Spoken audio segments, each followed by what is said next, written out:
आज का ये जो वीडियो है ये हर उस बच्चे के लिए इम्पोर्टेंट है जिसने या तो बैंकिंग का एग्ज़ाम दिया है या फिर बैंकिंग एग्ज़ाम की प्रिपरेशन वो कर रहा है। दोस्तों देखो, हर बच्चे का सपना होता है, हर स्टूडेंट का सपना होता है कि भाई वो आरबीआई जैसे प्रेस्टीजियस इंस्टीट्यूट में काम करे एंड उसके लिए वो जी जान लगा करके मेहनत भी करता है। मैं ये नहीं बोल रहा हूँ वो मेहनत में कोई कमी रख रहा है। जो लोग मेहनत में कमी रख रहे हैं उनकी तो मैं यहाँ पर बात ही नहीं कर रहा हूँ। अगर वो कमी नहीं रख रहे हैं उन लोगों के लिए वीडियो है, तो उन लोगों के लिए काफ़ी ज़्यादा इंपॉर्टेंट ये वीडियो होता है क्योंकि वॉइस को ना, ये आवाज़ को उठाना ज़रूरी है एंड मैं ये आवाज़ जो है उठा रहा हूँ इसी चीज़ के लिए। तो टाइम नहीं गवाते हैं, शुरू करते हैं आज का वीडियो क्योंकि मुझे पता है आपका एक एक सेकंड बहुत कीमती है क्योंकि आप लोग पढ़ाई कर रहे हो अभी। ऑलराइट, शुरू करते हैं आज का वीडियो। जरा एक बार इमेजिन करो, तुम 22 साल की उम्र में एक एग्ज़ाम की तैयारी करना चालू करते हो।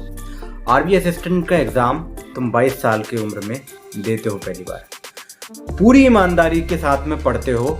2 से 3 साल तुमको मेहनत करते करते हो गए हैं। फिर पता चलता है कि भाई नोटिफिकेशन ही उस साल नहीं आया है। कैसा लगेगा? 1 साल और निकल गया, अगले साल भी नोटिफिकेशन नहीं आया है। फिर 1 साल और निकल गया, उस साल भी नोटिफिकेशन नहीं आया। उसके बाद एक बार नोटिफिकेशन आता है जब तुम्हारा एग्ज़ाम हाई कट ऑफ होने की वजह से नहीं निकल पाता है। उसके कुछ साल फिर नोटिफिकेशन नहीं आता है, तब फिर तुम्हारी उम्र हो गई है 27 से 28 साल और तब जब नोटिफिकेशन आता है वहाँ लिखा आता है your age limit is crossed. अब बताओ, क्या यहाँ पर गलती उस स्टूडेंट की है या तुम्हारी है या फिर सिस्टम की है?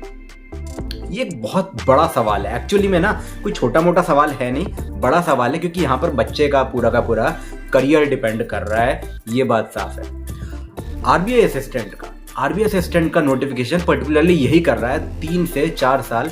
भाई नोटिफिकेशन इतना ज़्यादा लेट नहीं होना चाहिए। पर्टिकुलरली 2 से 3 साल में अगर आ जाता है ना तो बहुत अच्छा मानते हैं। ऐसा हो गया है 27 साल ये एज लिमिट रखी गई है।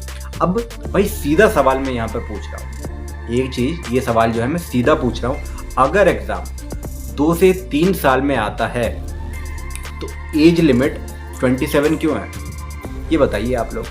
ये लॉजिक जो है ये कहाँ से आया है? ये मतलब ये लॉजिक दिमाग के आया कहाँ से? मान लिया क्लरिकल लेवल का है तो भाई 27 होना चाहिए, ठीक है, लेकिन भाई वो हिसाब से फिर आप हर साल पेपर निकालो ना। देखो सच्चाई है, सुन लो एक बार, ठीक है। अगर आरबीआई हर साल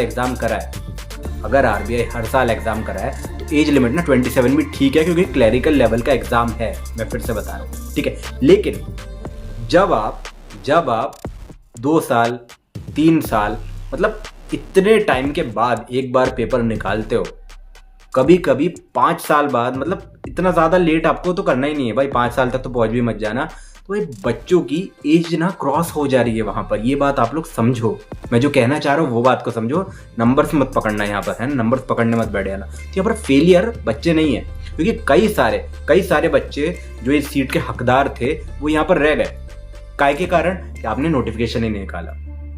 सही है। आज आरबीआई असिस्टेंट का कट ऑफ जो है ना इतना हाई जा रहा है कि मैं बता नहीं सकता। वहाँ पर आपको लगभग पूरे ही अटेम्प्ट करने पड़ते हैं, इतना ज़्यादा हाई जा रहा है। तो भाई जब इतना ज़्यादा हाई कट ऑफ जा रहा है ना तो उसके हिसाब से फिर आप एज लिमिट नॉर्मली रखो। एज लिमिट नॉर्मली आपको 30 तो करनी चाहिए उसके हिसाब से, राइट। उसके हिसाब से 1 से 2 अटेम्प्ट में कोई क्रैक कर पाए ये बहुत कम चांसेस हो जाते हैं एंड कई सारे लोग जो एक्चुअली में हकदार होते हैं सीट के वो रह जाते हैं। एज लिमिट इतनी ज़्यादा लो आप लोगों को नहीं रखनी चाहिए। उसके हिसाब से अगर कट ऑफ देखा जाए उसके हिसाब से आपको एज लिमिट इतनी ज़्यादा कम नहीं रखनी चाहिए। अगर आरबीआई असिस्टेंट की बात करो और जिस हिसाब से आप पेपर निकाल रहे हो तो साफ है, क्लियर मैं एक चीज़ बोल रहा हूँ कि भाई आप एज लिमिट मिनिमम 30 रखो उसके लिए। और अगर आपको और 2 से 3 साल के बीच में निकालना है तो फिर आपको 35 रखनी चाहिए भाई। तो आप मैक्सिमम एज रखो 30 से 35 ईयर्स, ठीक है।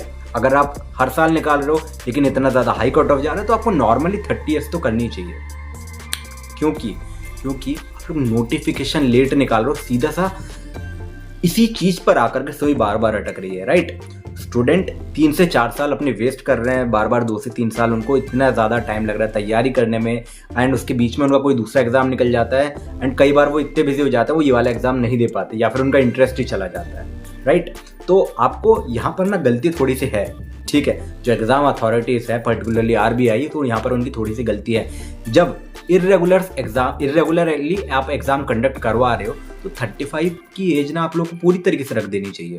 फिर तो जस्टिफाइड हो रही है ना, यहाँ पर 35 की एज जस्टिफाई हो रही है, क्योंकि आप एग्जाम ही इतना बार बार इतना ज़्यादा टाइम ड्यूरेशन के बीच में निकाल रहे हो आप, है ना। सीधी सी बात है, सही है कि नहीं। इमेजिन करो स्टूडेंट को, उसकी क्या हालत हो रही होगी, ठीक है। घर वाले उससे बार बार पूछ रहे हैं कि भाई कब तक पढ़ेगा। हाँ भाई तेरी जॉब लग गई है ना, अब क्या कर रहा है, ठीक है। जॉब लगने के बाद भी उसको पढ़ना पड़ रहा है, क्योंकि भाई उसके बीच में कोई दूसरा एग्जाम निकल चुका है एंड आपका नोटिफिकेशन ही नहीं आया है कि नहीं। वो बच्चा कैपेबल है आपका एग्जाम निकालने के लिए, लेकिन स्टिल उसको पढ़ना पड़ रहा है एग्जाम निकालने के बाद भी, है कि नहीं। लेकिन और उसको जब उसका टाइम आया तब लिखा गया you are over aged, right. तो दोस्तों ये चीज़ आपको समझनी पड़ेगी। एंड उनकी ना वो बच्चे की पर्टिकुलरली पूरी ज़िंदगी का सवाल है। वो बच्चा डिज़र्व करता था आरबीआई में जाना, आरबीआई असिस्टेंट बनना, वो डिज़र्व करता था, पर वो रह गया। अगर दोस्तों तुम लोगों को भी ये लगता है तो भाई ये जो सिस्टम है ना ये अनफेयर है, थोड़ा सा यहाँ पर अनफेयर हो रहा है, राइट। ये स्टूडेंट के साथ थोड़ा सा गलत हो रहा है यहाँ पर, ठीक है। एज लिमिट यहाँ पर जो आरबीआई ने डिसाइड करी वो थोड़ी सी बढ़नी चाहिए, राइट। तो ये जो वीडियो है ना, ये वीडियो आप लोग सिर्फ देखो मत, है ना। आप इसमें पहली बात तो ज़्यादा कुछ कर नहीं सकते।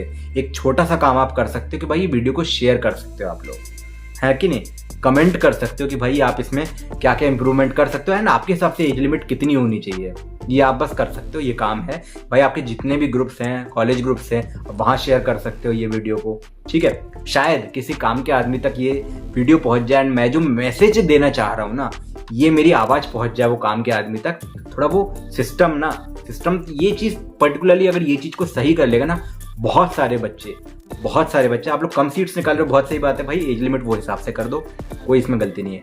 आरबीआई असिस्टेंट मजाक नहीं है, ये देश के सबसे बड़े प्रेस्टिजियस एग्जाम में से एक है, ये भी बात मैं बता दे रहा हूँ। एंड हर किसी का सपना होता है कि वो आरबीआई में जाए, आरबीआई असिस्टेंट बने। जितने भी लोग तैयारी कर रहे हैं पर्टिकुलरली बैंकिंग की, वो लोग सोचते हैं कि भाई मैं आरबीआई असिस्टेंट बनूँ, ठीक है। पर उनका ना नोटिफिकेशन ही नहीं आ पाता है। तो नोटिफिकेशन को आप ये चीज़ सही करो। बाकी सारी चीज़ अगर आप कम सीट्स भी निकाल रहे हो तो भी उसके हिसाब से फेयर है, लेकिन अगर आप हर साल दोगे तो एटलीस्ट बच्चा उसके लिए फाइट तो मारेगा ना। फाइट ही नहीं मार पा रहा है अभी भी। मैं बस इतना चाहता हूँ कि भाई वो फाइट मारे।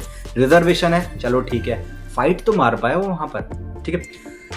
अगर आप लोगों को ये बात सही लगती है तो आप लोग ये वीडियो को शेयर कर देना, टेलीग्राम के ग्रुप पे, अपने कॉलेज के ग्रुप पे आप लोग शेयर कर सकते हो, व्हाट्सएप पर, जहाँ भी आप लोग चाहो। अपन मिलेंगे अपने नेक्स्ट वीडियो में, तब तक के लिए बाय बाय, जय श्री राम, राधे राधे, हर हर महादेव। अच्छे से मेहनत करो, अपने माँ बाप की सेवा करो, भगवान की पूजा पाठ करो, भक्ति भाव के साथ आगे बढ़ो।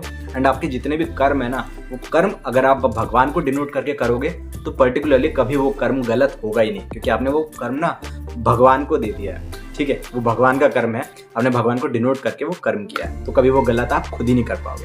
अपन मिलेंगे नेक्स्ट वीडियो में, तब तक के लिए बाय बाय, जय श्री राम, राधे राधे, हर हर महादेव। अच्छे से पढ़ाई करो यार।